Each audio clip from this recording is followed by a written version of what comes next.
E aí, meus queridos, beleza? Aqui quem fala é o professor Joel. Estou mais uma vez aqui para dar uma aula para o nono ano. E o assunto de hoje, pessoal, é sobre dinâmica, certo? Bom, pessoal, o que vem a ser a dinâmica, primeiramente, antes da gente introduzir esse conteúdo, esse novo conteúdo? Bom, a dinâmica, pessoal, é diferente da cinemática. A cinemática a gente não precisava se preocupar com a causa do movimento, certo? O que ocasionava o movimento. Já a dinâmica a gente precisa sim se preocupar com a causa do movimento, certo? E a gente vai ver mais à frente que justamente essa causa, pessoal, do movimento é basicamente a força, certo? A gente vai estudar mais especificamente a força, ok?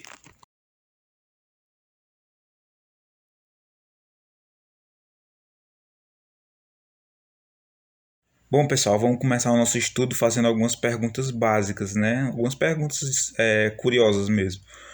Primeiramente, massa e peso. Você acha que são a mesma coisa? Segundo, por que os astronautas parecem flutuar quando estão no espaço? E terceiro, por que quem está do outro lado do mundo não cai? Né? Já que o planeta tem esse formato basicamente de esfera, por que quem está do outro lado não cai? Né? Para a gente responder essas perguntas, pessoal, a gente primeiro tem que entender alguns conceitos físicos, né? Vamos conhecer alguns princípios fundamentais da física, certo? Para respondê-las.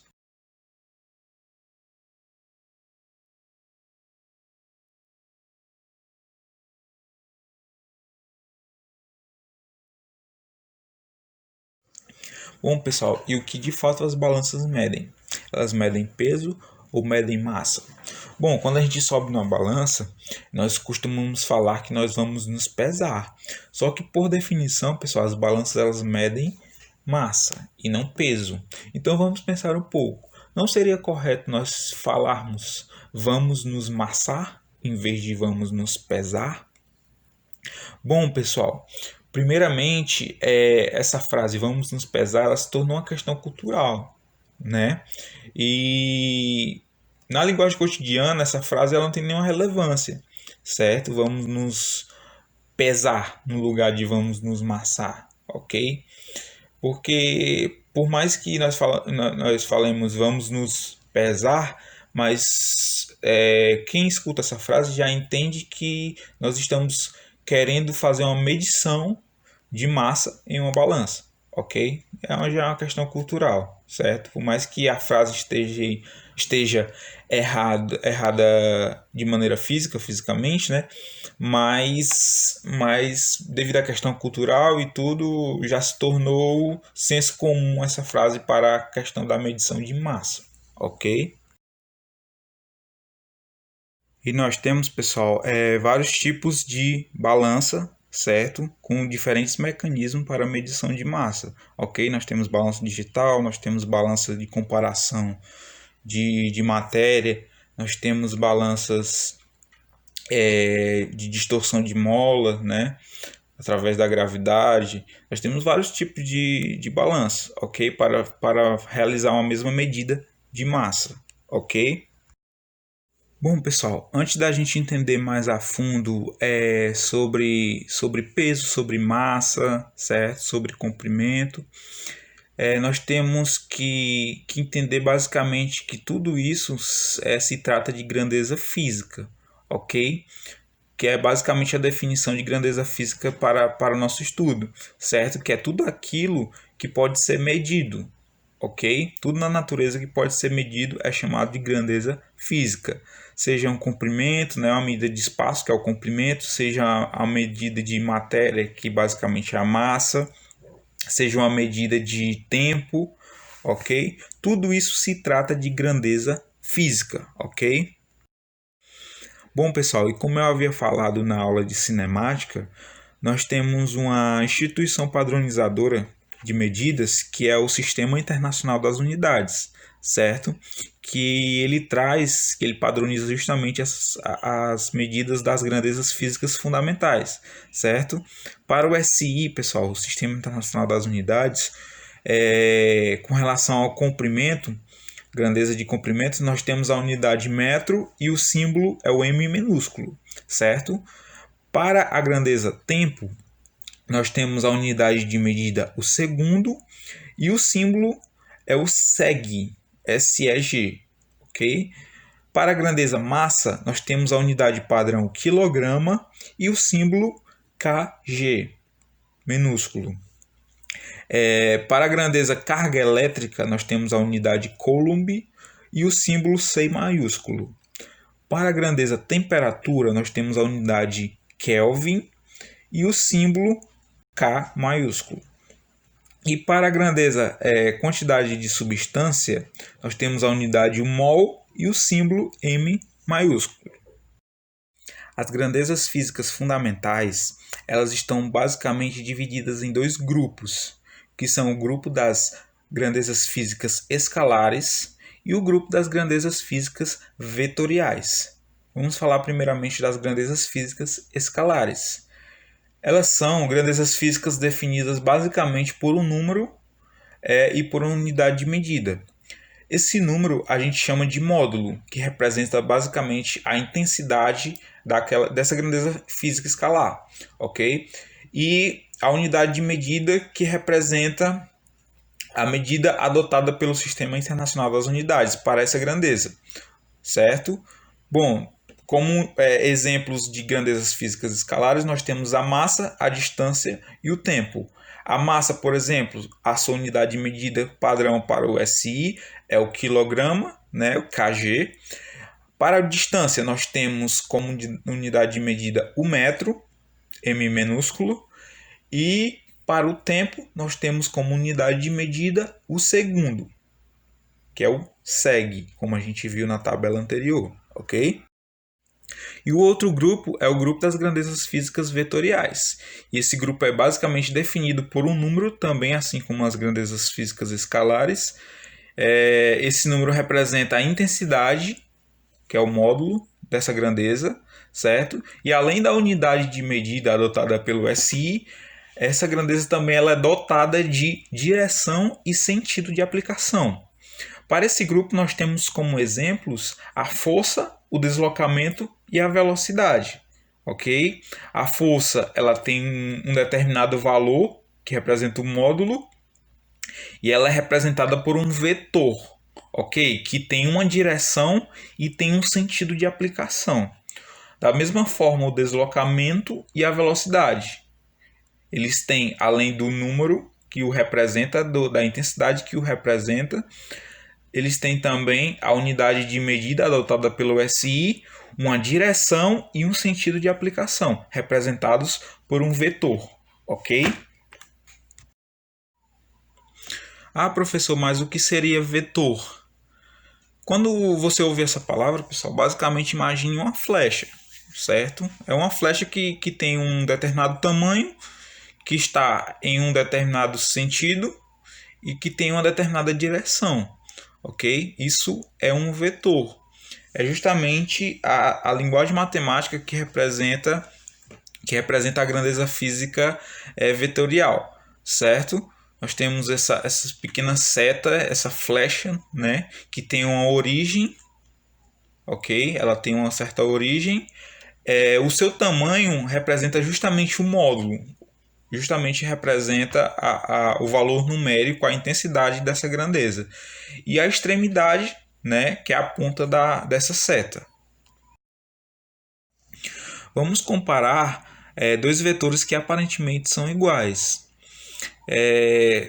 O vetor A e o vetor B, ok? O vetor A ele tem módulo 3 centímetros, ou seja, o seu tamanho é 3 centímetros.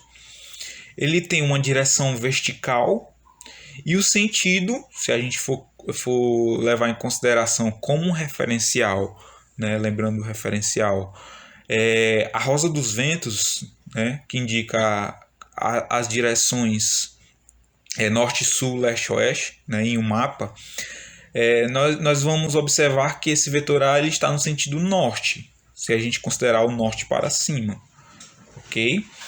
E o vetor B, ele também é um vetor de 3 centímetros de módulo, ele tem 3 centímetros de tamanho, só que a direção dele não é vertical, é uma direção horizontal, certo?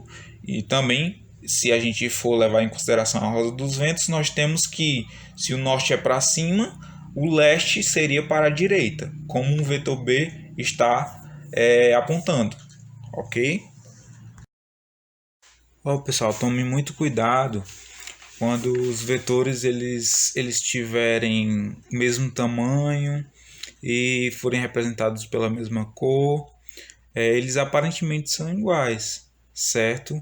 Mas tomem cuidado com a questão da direção e o sentido desses vetores, certo? No caso aqui, ó, nós temos os vetores iguais A e C, certo? Eles são iguais por quê? Porque eles têm o mesmo tamanho, ou seja, o mesmo módulo, a mesma intensidade, né? Eles estão na mesma direção e têm o mesmo sentido. Portanto, eles são vetores iguais. Já os vetores A e -A, eles são vetores opostos, certo? Eles podem ter até o valor de módulo, a intensidade iguais, eles têm o mesmo tamanho, certo? Mas se você for fazer uma operação matemática com eles, o resultado vai dar um valor nulo. Ou seja, eles são opostos, certo? São vetores opostos. No caso aqui, eles não são iguais. Eles não são vetores iguais. Eles são diferentes devido à questão do sentido que eles estão, certo? Eles são iguais em módulo, intensidade, eles são iguais em direção, mas eles são diferentes em sentido, certo? Portanto, eles são vetores opostos, ok? Bom, pessoal, vamos para alguns exemplos de operações matemáticas com vetores, certo? Nós temos aqui no caso um exemplo de soma e um exemplo de subtração vetorial. Vamos primeiro para o exemplo de soma entre o vetor A e o vetor B. Vamos também considerar para o vetor A um valor de módulo de intensidade 4 e para o vetor B um valor de módulo de intensidade 3, certo? Como ficariam dispostos para a soma desses dois vetores? Como no diagrama que mostra aqui no slide. Ó, nós temos o vetor A disposto na horizontal e logo em seguida o vetor B ligado à extremidade do A é também disposto na mesma direção e no mesmo sentido, ok? Então, esses dois vetores ligados, A e B, eles formam um vetor bem maior, que é o vetor em vermelho aqui, o vetor R, certo? E esse vetor R é justamente o vetor soma do vetor A e o vetor B, ok? É o vetor resultante, o resultante da soma, certo? Então, quem que seria o vetor R? Como é que ficaria o valor de vetor R? O vetor R é igual ao vetor A mais o vetor B, certo? Então, se o vetor A tem um valor 4 e o vetor B tem um valor 3, nós temos que o vetor R terá um valor 7, ok? Então, como é que ficaria as informações para o vetor R? Ele tem módulo 7, né? A intensidade dele é 7. Ele tem direção horizontal e tem sentido para a direita, ok? Bom, e no exemplo de subtração entre esses dois vetores, como é que ficaria a disposição deles? O vetor A ele continuaria no mesmo sentido, na mesma direção, né, que estava anteriormente. O vetor B ele também estaria na mesma direção, só que no sentido oposto ao vetor A, certo? Porque eles estão se subtraindo, então para haver esse sinal negativo da subtração, o vetor B ele precisa estar no sentido contrário. Justamente esse menos, né, para a subtração representa o, o sentido oposto do vetor A, ok? Então, como ficaria a diferença? Basicamente, eu tenho o vetor A, né, mais o oposto de B, né, que ficaria basicamente A menos B, né? Então eu tenho que A é 4 e B é 3, subtração 1, né? Então o vetor resultante é justamente a subtração entre esses dois vetores, entre os valores, né? Geraria um vetor R que tem um módulo de intensidade igual a 1 e teria o sentido de A, Por quê? Porque justamente esse 1 ele sobra de A. Então, ele vai ter o sentido sempre do vetor de maior intensidade, que o originou. Ok? Logo, R tem um valor de 1, tem direção horizontal, assim como A e B, e tem o mesmo sentido de A, pois o vetor A é o vetor que o originou, que tinha maior intensidade. Ok?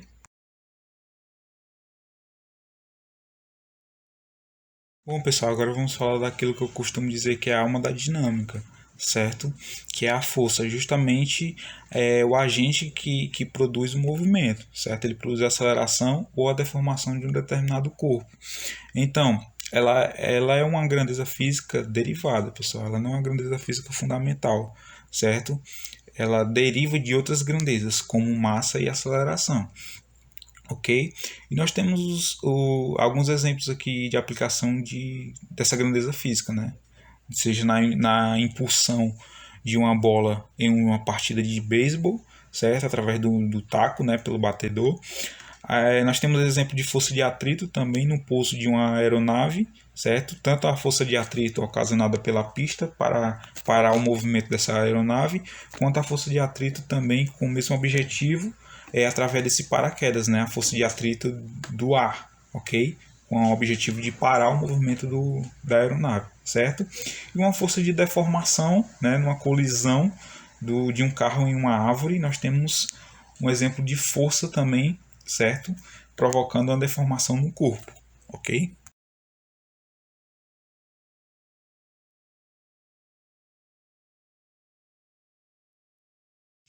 Ah, professor, mas onde estão essas forças? Bom, pessoal, essas forças estão presentes em várias situações do nosso cotidiano, certo? Em tudo que você imaginar, há um tipo de força envolvida, ok? Nós temos várias naturezas de forças. Nós temos as forças de contato, nós temos forças de atrito, forças de campo, que são forças de gravitação, certo? Nós temos força elétrica, vários exemplos, ok? Força de interação nuclear, certo? Basicamente, qualquer tipo de interação entre corpos, há um tipo de aplicação de força envolvida, ok?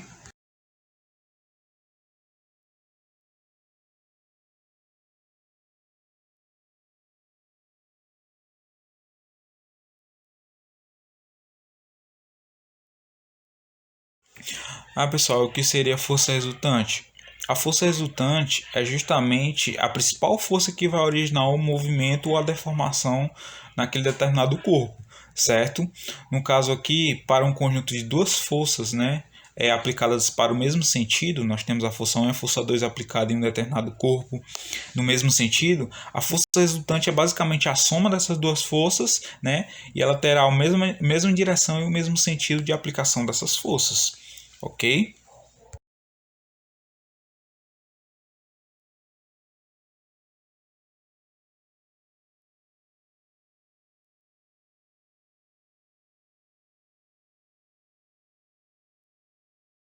E a força resultante que atua em força de sentidos opostos, pessoal?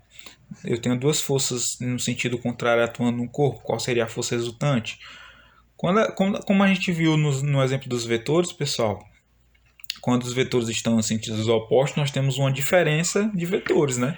Então, da mesma forma que para a força, nós temos uma diferença de forças, que vai gerar a força resultante, certo, pessoal?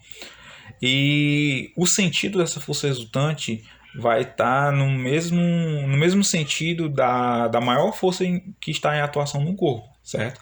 Por exemplo, se no caso, como no caso do exemplo que a força 1 é a maior força, então a força resultante terá o mesmo sentido da força 1, certo?